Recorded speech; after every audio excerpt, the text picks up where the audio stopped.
வணக்கம் ஃப்ரெண்ட்ஸ். நம்ம இன்றைக்கி தேங்காய் பால் சாதம் எப்படி பண்ணுறதுன்னு பார்க்கலாம். முதல்ல வானலில் தேங்காய் எண்ணெய் ஊற்றிருக்கேன். காஞ்ச உடனே கடுகு, கொஞ்சம் ஜீரகம், அதுக்கு தேவையான அளவுக்கு பச்சை மிளகாய்,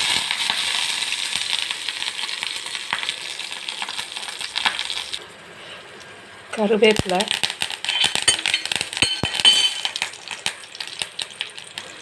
பொடியாக கட் பண்ணி வச்சுருக்கேன் வெங்காயம் நல்லா வதங்கணும். இஞ்சி பூண்டு பேஸ்ட்டு போட்டு நல்லா வதக்கிக்கோங்க.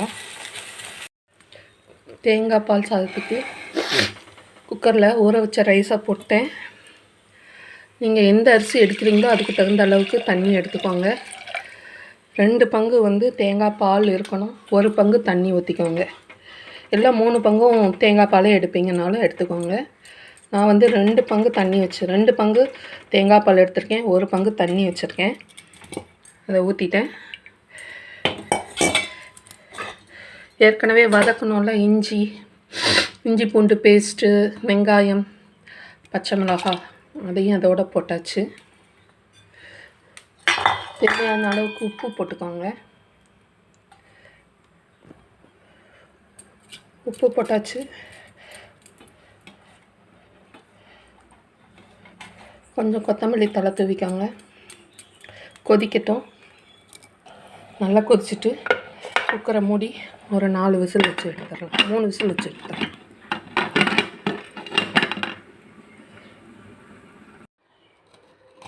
ஆவி அடங்கிடுச்சு. எடுத்து பார்க்கலாம் எப்படி இருக்குன்னு. சூப்பராக இருக்குதுங்க. இப்போ வேணும்னா நீங்கள் இன்னும் கொஞ்சம் கொத்தமல்லி தழை தூவிக்கலாம்.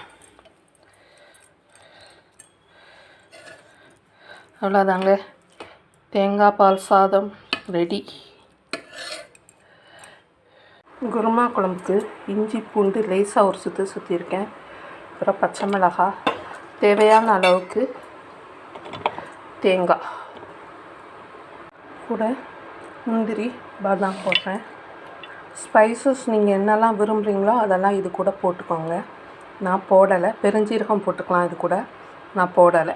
நீங்கள் வேணும்னா போட்டுக்கோங்க. போட்டு இதை நல்லா நைஸாக அரைச்சிக்கோங்க. நல்லா நைஸாக அரைச்சாச்சு. இப்போ இங்கே வானலியில் எண்ணெய் நல்லா காஞ்சிட்டு,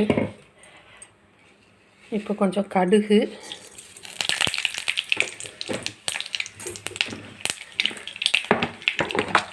பொரிஞ்சோன்னு கொஞ்சம் ஜீரகம்,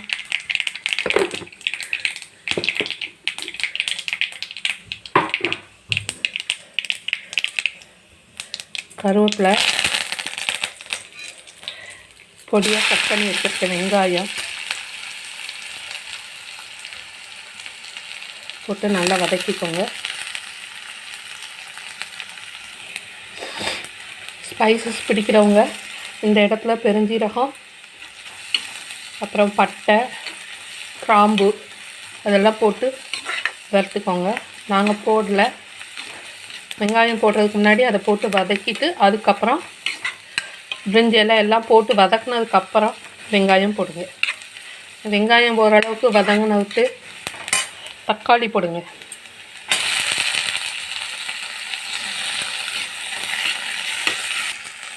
தக்காளியும் ஓரளவுக்கு வதங்கிச்சு.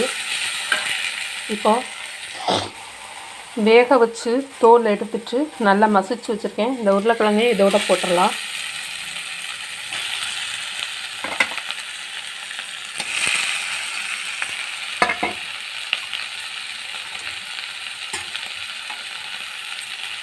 இப்போது அரைச்சி வச்சுட்டு இந்த தேங்காய் விழுது அதோட ஊற்றி கொஞ்சம் தண்ணி ஊற்றி தேவையான அளவுக்கு தண்ணி ஊற்றினதுக்கப்புறம் உப்பு போட்டுக்கோங்க. உப்பு நான் கிழங்குல ஏற்கனவே போட்டு அரைச்சதுனால தேவையான அளவுக்கு பார்த்துக்கிட்டு போட்டுக்கோங்க. கொத்தமல்லி இலை போட்டுக்கோங்க. நல்லா கொதிக்கட்டும்.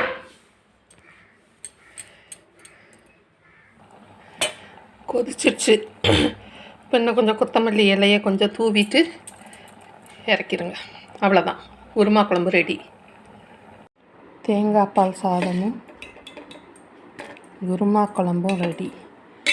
வாங்க சாப்பிட்லாம். இதே மாதிரி நீங்களும் உங்கள் வீட்டில் செஞ்சு பார்த்துட்டு எப்படி இருக்குன்னு சொல்லுங்கள். இந்த வீடியோ உங்களுக்கு பிடிச்சிருந்தா லைக் பண்ணுங்கள், ஷேர் பண்ணுங்கள், கமெண்ட் பண்ணுங்கள். தேங்க்யூ.